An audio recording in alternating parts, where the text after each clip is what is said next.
আমরা তৎকালীন ক্ষমতাসীন দল এবং দলের নেতাদের আমরা আমাদের কথা বুঝাতে পারি নাই। আমরা বলেছি একটা, তারা বুঝেছে আরেকটা।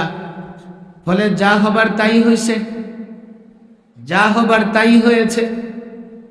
যতই হুঙ্কার আর ঝংকার তোলো না কেন, কোনো কাজ হবে না, কোনো কাজ হবে না। 16 বছর জুলুম করেছো, অন্তত 32 বছর অপেক্ষা করতে থাকো। আমি একটা কথা বলি, সাহস করেই বলি, ওনারা কিন্তু কথা দিয়ে কথা রাখে না। বলেছিল পালাবে না, কথা দিয়ে কথা রেখেছে, এখন বলছে আবার ফিরবে, কথা দিয়ে কথা রাখবে। এই যে বলে ফিরবে, আসলে ফিরবে না। ওখান থেকে ফিরবে বলে আমার দেশের কিছু যুবকদের ওরা বিপদগামী করতেছে। ওরা কথা দিয়ে কথা রাখে। আমাদের কথাগুলো শোনো, আলেমদের সঙ্গেও তারা যে কথা দিয়েছিল, সেই কথা যদি ঠিকঠাক রাখতো, অন্তত পতন হলেও এত মর্মান্তিক পতন হতো না। 54 বছরে আজ পর্যন্ত কাউকে ক্ষমতা ছেড়ে পালাতে হয় নাই, কিন্তু তারা ক্ষমতা ছেড়ে দেশে এক মুহূর্ত থাকতে পারে না। এর বড় কারণ হলো তারা কথা দিয়ে কথা রাখে, এখনো রাখবে না। মাথা খারাপ করো না যুবকেরা, আমাদের কথাগুলো বুঝবার চেষ্টা করো। একটা নতুন লড়াই আমরা শুরু করেছি। 16 বছরের এক ধরনের লড়াই করেছি, এখন আবার একটা নতুন লড়াই শুরু হয়ে গেছে অলরেডি। তবে এবারের লড়াই এলেমের লড়াই জাহালতের সঙ্গে, জ্ঞানের লড়াই অজ্ঞতার সঙ্গে, জ্ঞানীর লড়াই মূর্খের সঙ্গে, জ্ঞানের লড়াই মূর্খতার সঙ্গে। একদিকে ইলম, আরেকদিকে জাহালত, একদিকে জ্ঞান, আরেকদিকে মূর্খতা, একদিকে জ্ঞানী, আরেকদিকে মূর্খ। লড়াইটা যখন জ্ঞান এবং মূর্খতার মাঝে হয়, এ লড়াই পূর্বের মতো লড়াই করা যাবে না। নতুন ভাবে, নতুন পরিকল্পনা নিয়ে লড়াই করতে হবে। আলেম ওলামাদের কাছে আমি বিনীত অনুরোধ জানাই, বর্তমান সময়ে ইলম এবং জাহালতের মাঝে যে লড়াই চলছে, সেই লড়াইয়েও যদি আপনারা অতীতের ফর্মুলা গ্রহণ করেন, সে লড়াইয়েও যদি আপনারা গতানুগতিক পথে চলেন, সে লড়াইয়েও যদি আপনারা সফদার ডাক্তারের মতো একই রকমের কুইনাইন, একই রকমের ঔষধ ব্যবহার করেন, তবে এবার জাহালতের বিরুদ্ধে আপনাদের লড়াই, সে লড়াইয়ে আপনারা টিকতে পারবেন না, জাহালত বিজয়ী হয়ে যাবে।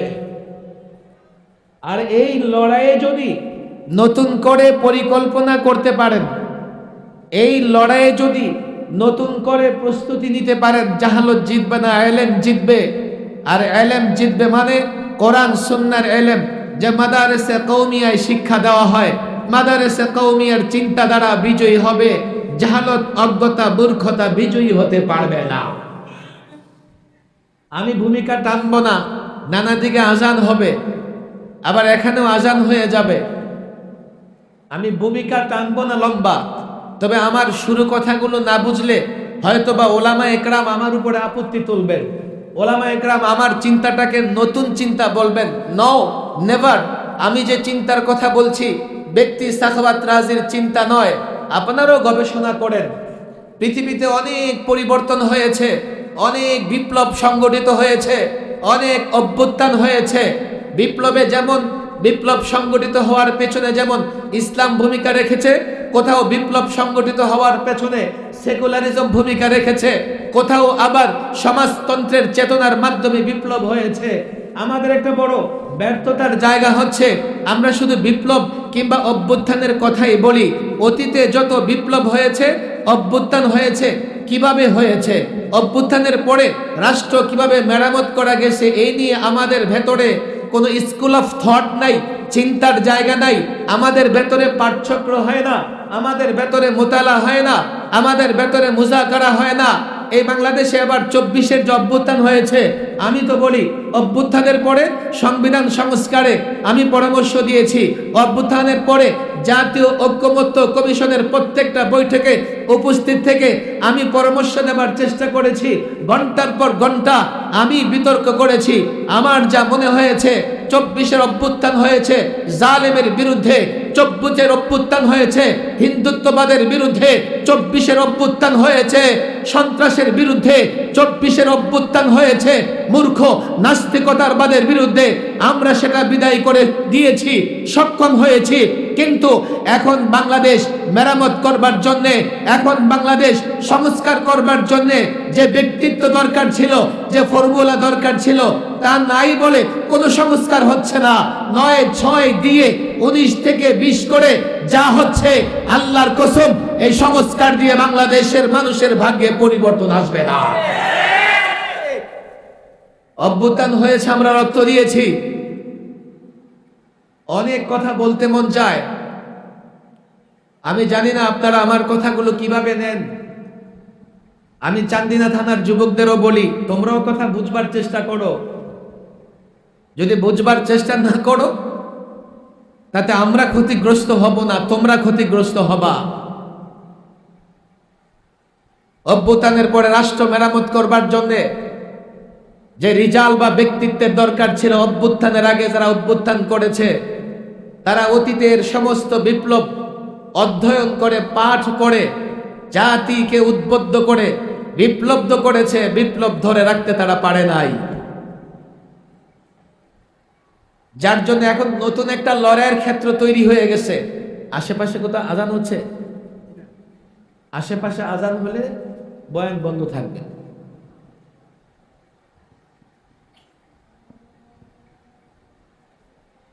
হ্যাঁ, আমি কথাগুলো এখন আসতেই বলবো, বাইরের মাইক বন্ধ করার দরকার নাই। আমি কোরআনুল কারীমের একটা আয়াত তেলাওয়াত করেছি শুরুতে। আমি আলেম, আমি মাদারেসা কওমিয়া উপরের জমাতের ছাত্র, আমি চিন্তাশীল যুবক, স্কুল কলেজের চিন্তাশীল যুবক, যারা চিন্তা করে, যারা ভাবে। আমি তাদের কাছে বিনীত অনুরোধ করব, আমি যে কথাটা বলে আলোচনা শুরু করেছিলাম, এখন একটা নতুন লড়াই চলছে। এই লড়াইটা হচ্ছে একদিকে জ্ঞান, আরেকদিকে মূর্খতা। একদিকে জ্ঞানী, আরেকদিকে মূর্খ। একদিকে ইলম, আরেকদিকে জাহালত। এই লড়াইয়ে কে কোন দিকে আছে আমি বলবো না। হতে পারে যেদিকে ইলম সেদিকে মাত্র সামান্য কিছু মানুষ আছে, হতে পারে যেদিকে জাহালত সেদিকে কোন কোন ইসলামী দলও আছে। যদি বলি একদিকে ইলম একদিকে জাহালত, হতে পারে ইলমের জায়গায় মুষ্টিমেয় কিছু মানুষ আছে, আবার জাহালতের জায়গায় ইসলামী দলও আছে, পীরও আছে, মুফতি সাহেবও আছে। অসম্ভব কিছু নয়।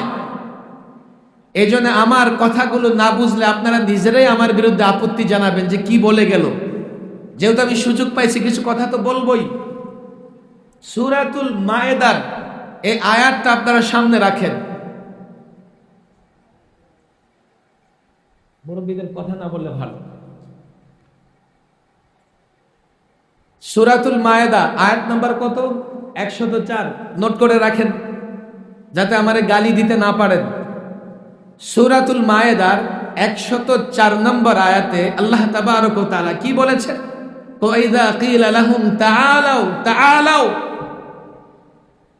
যখন তাদেরকে বলা হতো, কুরাইশ মুশরিক কাফেরদের, আসো, তাআলাউ, আসো আসো, ইলা মা আনজালাল্লাহ, আল্লাহ যা অবতীর্ণ করেছেন সেদিকে আসো, কোরআনের দিকে আসো, ওয়া ইলার রাসূল, রাসূলের দিকে আসো। তৎকালীন কাফের মুশরিকরা জবাব দিয়েছে কি? হাসবুনা মা ওয়াজাদনা আলাইহি আবাআনা, কোরআন এবং রাসূলের দরকার নাই, নাউযুবিল্লাহ। আমাদের জন্য যথেষ্ট ওই পথ, যে পথে আমরা আমাদের বাপ দাদাদেরকে পেয়েছি। মানে আমাদের জন্য আমাদের বাপ দাদাদের পথ যথেষ্ট। আমাদের জন্য কোরআন আর রসুল দরকার নাই, জবাব দিয়েছে মুশরিক কাফিররা। আল্লাহ তাবারক ওয়া তাআলা আয়াতের ধরন, আয়াতের ব্যাখ্যা বিশ্লেষণ সামনে রাখলে বোঝা যায় তাদের জবাব আল্লাহ পছন্দ করেন নাই। তারা বাপদাদাদের পথের কথা কেন বলবে, সে জবাব আল্লাহ পছন্দ করেন নাই। কিন্তু কোরআনে কারীমের দিকে দৃষ্টি দিলে আমরা দেখব একই কথা বলেছেন হযরত ইউসুফ আলাইহিস সালাম, ওয়াত্তাবা'তু মিল্লাতা আবাই ইব্রাহিম ওয়া ইসহাক ওয়া ইয়াকুব। আমি আমার বাপদাদাদের অনুসরণ করেছি। কে? ইব্রাহিম, ইসহাক এবং ইয়াকুব আলাইহিমুস সালাম। একজন পয়গম্বর যখন বলেছেন যে আমি আমার বাপদাদাদের অনুসরণ করেছি, নিঃসন্দেহে সেটা আল্লাহর পছন্দের কথা, কেননা পয়গম্বর বলেছেন। আবার যখন মুশরিকরা বলেছেন আমাদের জন্য বাপদাদাদের পথ যথেষ্ট, সেটা সমালোচিত হয়েছে, সেটা অপছন্দ। আলেমরা নিঃসন্দেহে বুঝে গেছেন। আমি যুবকদের বলি, শোনো, এখন একই কথা দুই জায়গায় দুইভাবে উপস্থাপন হয়েছে। আমাদের কাছে একটা প্রশ্ন আসে, তাহলে আমরা কি আমাদের বাপদাদাদের অনুসরণ করব না করব না? উত্তর দিতে হবে না, উত্তর দিয়ে ভেজাল করবেন না। এইটার একটা ফায়সালা দরকার। কাফেররা বলেছেন বাপদাদাদের অনুসরণ করেন, এটা সমালোচিত। একজন পয়গম্বর বলেছেন তিনিও তার বাপদাদাদের অনুসরণ করেন। এখন আমরা আমাদের বাপদাদাদের অনুসরণ করতে পারবো কি পারবো না, এমন একটা ফায়সালা মীমাংসার দরকার আছে না নাই? এর আগে আপনারা আমাকে বলেন, লোকেরা শুধু তাদের বাপদাদাদের অনুসরণ করে না নেতার অনুসরণও করে? আপনাদের কষ্ট হচ্ছে? বলেন, নেতার অনুসরণ করি না আমরা? শুধু কি নেতার, পীর সাহেবের অনুসরণ করি কি করি না? আলেম সাহেবের অনুসরণ করি কি করি না? তাহলে এখান থেকে আমরা মীমাংসা করে নিতে পারবো কখন তাদের অনুসরণ করতে পারবো, কখন তাদের অনুসরণ করতে পারবো না। বাপদাদাদের কখন অনুসরণ করা যাবে, আমার আপনার পীরের অনুসরণ কখন করা যাবে, আমার আপনার সম্পৃক্ত আলেমের অনুসরণ কখন করা যাবে। এই যুবক, তোমরা তোমাদের নেতাদের অনুসরণ কখন করতে পারবা, কখন পারবা না, এ বিষয়ে সিদ্ধান্ত, ফায়সালা, মীমাংসার দরকার আছে না নাই? আওয়াজ হচ্ছে না, বলেন আল্লাহু আকবার। সবার মুখ থেকে আওয়াজ বের না হলে আমি তাকবীর দেওয়াইতেই থাকবো। এদিকে আমাদের ছেলেরা, ছোট ছেলেরা আওয়াজ করতেছে না। আমার সঙ্গে বলেন আল্লাহু আকবার। এত মানুষ আওয়াজ দিলে তো চান্দিনা থানা পর্যন্ত যাওয়ার কথা, একজন একাই দেখে। হাত মুষ্টিবদ্ধ করেন, বলেন আল্লাহু আকবার। নারায়ে তাকবীর, আল্লাহু আকবার, লিল্লাহি তাকবীর। কোরআন সুন্নাহর আলো, কোরআন সুন্নাহর আলো, কোরআন সুন্নাহর আলো। এখন তো দেন না, কদিন পরে ঠিকই এক মুঠ মুড়ির আশায় যুবকদের গলা ফাটাইছিলাম। এমন যুবক দাঁড়ায় আসছিল, এত মুড়ি আর গুড় নাই। আপনি তো আদি যুগে আছেন, এখন আর আমরা মুড়ি গুড় না, এখন নোট ছাড়া স্লোগান দেই না। নোট তোমারে 10টা দিবে তো 50টা বাকি 5 বছরে তোমার রক্ত বিক্রি করে তারা আদায় করবে, কেননা তোমার পেছনে তারা বিনিয়োগ করেছে। এত খুশি খুশি নিজের রক্ত বিক্রি করতে প্রস্তুত হইও না। বুঝবার চেষ্টা করো, ফায়সালা দরকার আছে, কার অনুসরণ করা যাবে, কার অনুসরণ করা যাবে না। ফায়সালা আল্লাহ তাবারক ওয়া তাআলা আমাদের হাতে ছেড়ে দেন নাই। সূরাতুল মায়েদার 104 নম্বর আয়াতের শেষের দিকে খোদা আল্লাহ ফায়সালা দিয়েছেন। আমি মাদ্রাসার ছাত্রদের বলি, সবক হিসেবে নাও। এই প্রোগ্রামে আসার পেছনে বড় একটা কারণ এটাও, ছাত্ররা ইলমের হামেল হয়। তোমরা ইলম বহন করবা, আবার এই ইলম পৌঁছায়া দিবা। তাহলে ওয়াজ করার তো বহু জায়গা আছে। আল্লাহ আয়াতের শেষাংশে বলে দিয়েছেন, আওলাউ কানা আবাউহুম লা ইয়ালামুনা শাইআন ওয়া লা ইয়াহতাদুন। তাদের বাপ দাদারা যদি লা ইয়ালামুনা শাইআ, কিছুই না জানে, অর্থাৎ তাদের বাপদাদাদের যদি এলেম না থাকে, ওয়ালা ইহতাদুন, এবং তারা যদি এলেম অনুযায়ী হেদায়েতের পথে না চলে, তারপরেও কি কাফেররা মুশরিকরা তাদের বাপদাদাদের অনুসরণ করবে?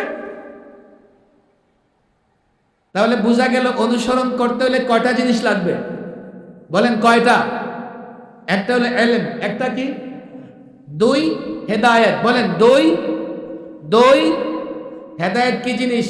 কোরআন সুন্নাহর ইলম, ওই ইলম অনুযায়ী যে পথে চলবো সেটাই হেদায়েতের পথ। কাফেরদের বাপদাদারা তাদের ইলমও ছিল না, তারা হেদায়েতের পথেও ছিল না। এই জন্য তারা যখন বলেছে আমরা আমাদের বাপদাদাদের অনুসরণ করি, এ কথা গ্রহণযোগ্য হয় নাই। হযরত ইউসুফ যখন বলেছেন আমি আমার বাপদাদাদের অনুসরণ করি, এ কথা কেন গ্রহণযোগ্য হয়েছে? এ কথা এই জন্যই গ্রহণযোগ্য হয়েছে, ওনার বাপদাদারা নিঃসন্দেহে আলেম ছিলেন, শুধু হেদায়েতের পথে নয়, লোকদের হেদায়েতের পথে আহ্বান করেছেন। কথা ঠিক না বেঠিক? হযরত ইউসুফ আলাইহিস সালামের বাবার নাম ইয়াকুব, নবী ছিলেন, নবী সময়ের সবচাইতে বড় আলেম হয়ে থাকেন, নিঃসন্দেহে হাদি ছিলেন, লোকদের হেদায়েতের পথে ডেকেছেন। হযরত ইয়াকুব আলাইহিস সালামের বাবার নাম ইসহাক আলাইহিস সালাম, ইসহাক আলাইহিস সালাম পয়গম্বর, নবী ছিলেন, নবী যুগের সময়ের বড় আলেম হয়ে থাকেন, তিনি লোকদের হেদায়েতের পথে ছিলেন, নিঃসন্দেহে লোকদের হেদায়েতের পথে আহ্বান করেছেন।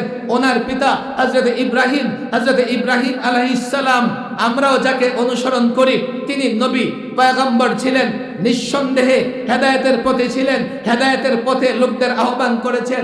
এর মানে হচ্ছে কি, তোমার বাপ দাদা যদি এমন হয়, এই যুবক শোনো, মাদ্রাসার ছাত্র শোনো, লড়াইটা হচ্ছে ইলমের জাহালতের সঙ্গে, লড়াইটা হচ্ছে জ্ঞানের অজ্ঞতার সঙ্গে, মূর্খতার সঙ্গে। আমি যদি ডাক্তারি পোশাক পরে এখানে এসে উপস্থিত হই, আমি ডাক্তার হয়ে যাব না। আমি যদি কালো পোশাক পরে আইনজীবীর বেশ ধরে এখানে এসে উপস্থিত হই, আমি আইনজীবী হয়ে যাব না। আলেমদের বলি, হাতে পায়ে দড়ি বলে আজকে বুঝবার চেষ্টা করেন, কোন সাধারণ মানুষ যদি জুব্বা পরে মসজিদে যায়, ইমামতির যোগ্য হয়ে যাবে না। আজকে বড় আফসোস, আমি যদি ডাক্তারি পোশাক পরি, লোকেরা বলবে উনি ডাক্তার। আমি যদি আইনজীবীর পোশাক পরি, লোকেরা বলবে উনি আইনজীবী। আবার কোন মানুষ যদি জুব্বা লাগায়, টুপি লাগায়, দেখতে শাইখুল হাদিস লাগে, দু চারটা চটকদার কথা বলতে পারে, লোকেরা বলবে উনিও মুফতি, উনিও আলেম, উনিও পীর। আবার দেখেন এই যুবকেরা নেতার স্লোগান দেয়, তারা জানে না। শোনো, বাপ দাদার অনুসরণ করবা, দুই জিনিস লাগবে।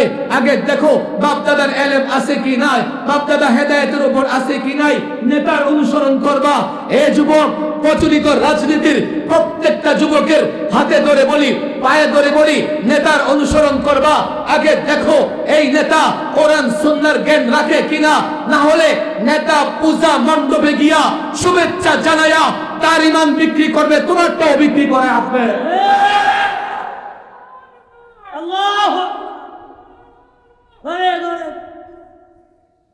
আমি টুপিদারি লাগাইছি, ইসলামী দল করি,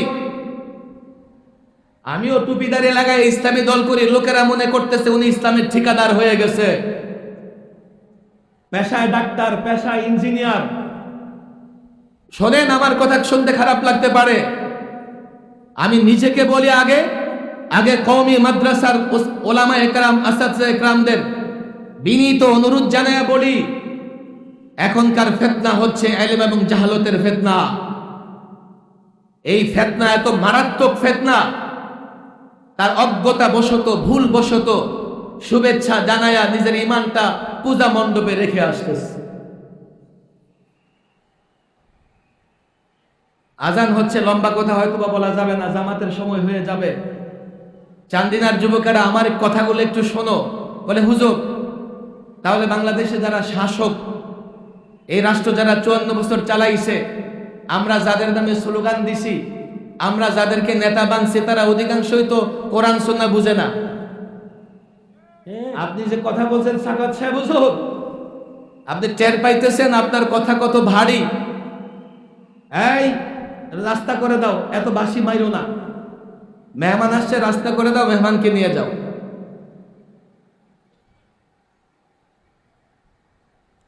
এখানে আজকে মেহমানদের তো বন্যা বয়ে যাবে, যা মনে হয়। চান্দিনা থানার আলেমরা বড় কর্মঠ, কিন্তু প্রোগ্রামটা করতেছে চিপায়। চান্দিনা থানার সদরের সবচেয়ে বড় মাঠে প্রোগ্রাম হবে, কথা ঠিক না বেঠে? না হলে বিনা দাওয়াতে প্রোগ্রাম ক্যান্সেল। বিনা দাওয়াতে প্রোগ্রাম ক্যান্সেল।